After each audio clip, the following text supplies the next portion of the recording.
r/ask Reddit. What's something that was designed for the use of one sex but is now predominantly used by the other? Large pockets. Pockets were originally meant for women to have in their hoop skirts and such, while noble men had pockets, but they were quite a bit smaller. Now women have practically no pockets and men can literally fit a water bottle in their pants. I don't like to brag, but thanks for noticing.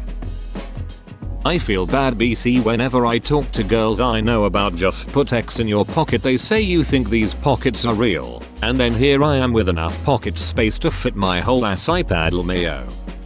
Wristwatches were originally thought to be too feminine for men, but during World War I they were found to be easier to use than a pocket watch.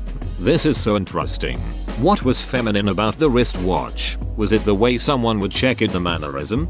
Just guessing, but I'd say it was probably its resemblance to a bracelet. If you'd never seen one before, i.e. when they first became a thing, you'd probably have a thought process of something like that bracelet as a tiny clock. That's handy.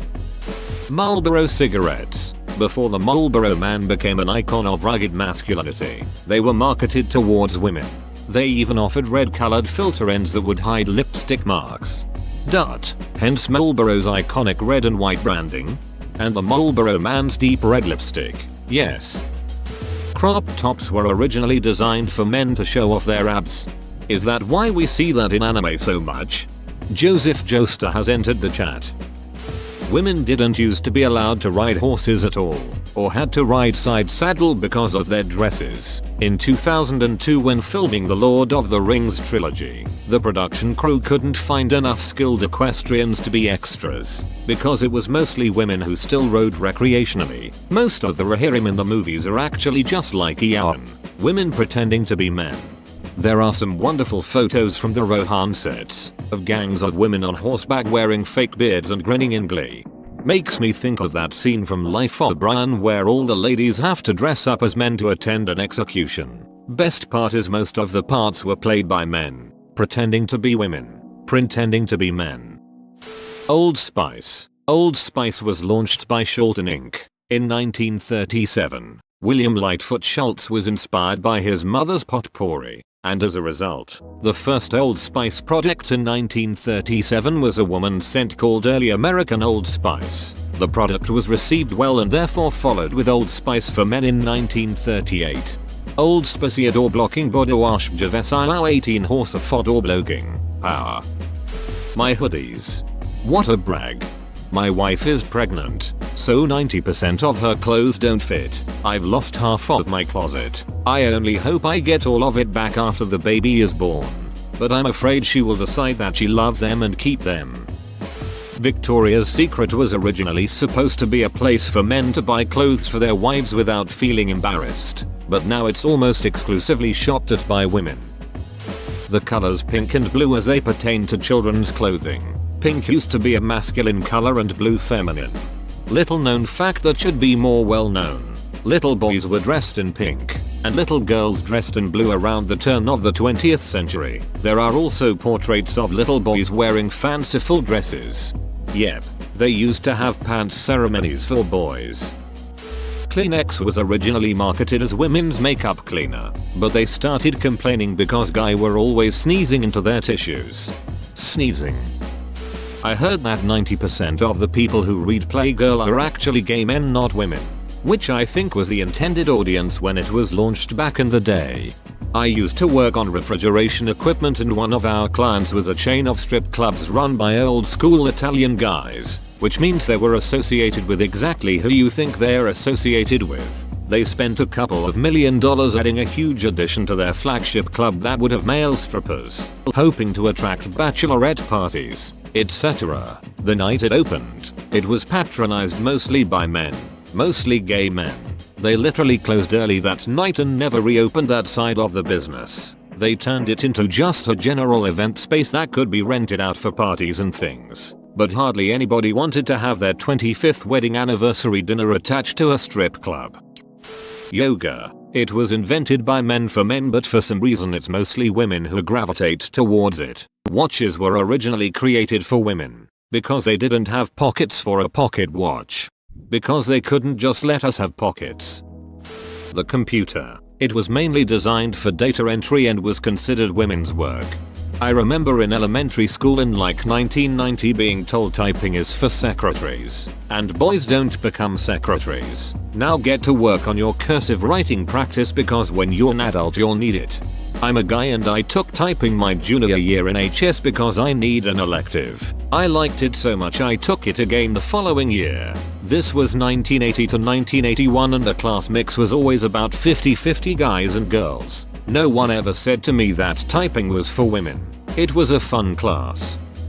Knitting wasn't exactly designed for either sex, but it used to be done by the men of society, with knitting guild systems and structured apprenticeships. It wasn't until the Victorian era that it was taken up by women.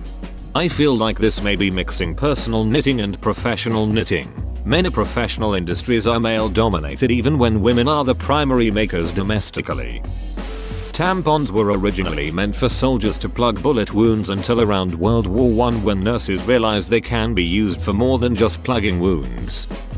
I think heels were used by butchers originally or something.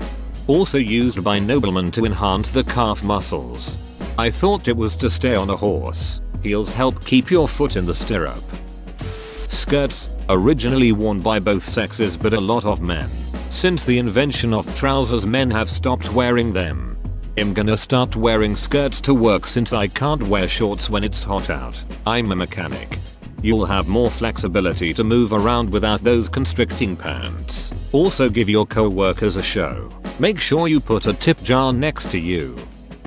Video game creators had to make a choice back in the day as to which gender toy section they were going to put their games in and chose boys. From then on video games were classified as a boys thing. In recent years video games did some work to be more open to females and now a lot of girls own consoles and pride themselves on being a gamer. Despite the primary demographic being guys. However, most gamers, i.e. people who play games and not people you'd picture a gamer as, console, gaming PC, plays games like Minecraft or The Witcher, are actually older women. What games are they playing? Candy Crush and other mobile games. Never touching a controller or considering themselves a gamer. Before the video game crash, video games were marketed entirely gender neutrally, and in Japan games continued to be marketed in more or less the same way the Atari was well into the 90s. The upstairs men's room at our office. Our company is literally 95% female. The upstairs men's room is a single seater with a lockable door. Despite there being 5 commodes available in the 2 ladies' rooms, female workers use the men's room for privacy. Petty revenge. I always leave the seat up. My job has gendered bathrooms in the back room. Problem is, they're single person only and it's mostly men in the back, and some of them will sit in the bathroom on their phone, so it's pretty common for the men to just use the women's. Only difference between the two is the men's is dirtier and doesn't have a sanitary napkin bin. I've read that a lot of men now are wearing subtle makeup. In fact, a couple of the major cosmetics companies are now offering lines designed for men specifically. The cosmetic industry has been trying to get men to wear makeup for decades. When your market is only 50% of the population, if they can eliminate the stigma, they can effectively double their market capacity.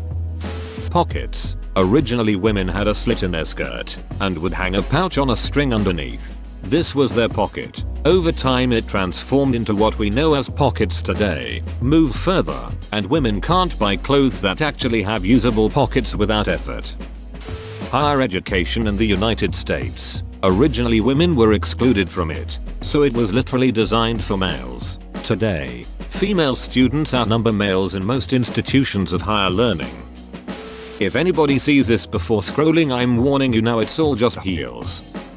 IDK if this counts, but I use a women's razor and women's shaving cream to shave my dong and balls. Almost never nick myself, and it leads to an infinitely smoother shave with almost no razor burn. Whoa, you made it to the end? You're a ducking beast. I'll cut you a deal. Smash like and subscribe for more curated content, bruh. It's free and that's a great price.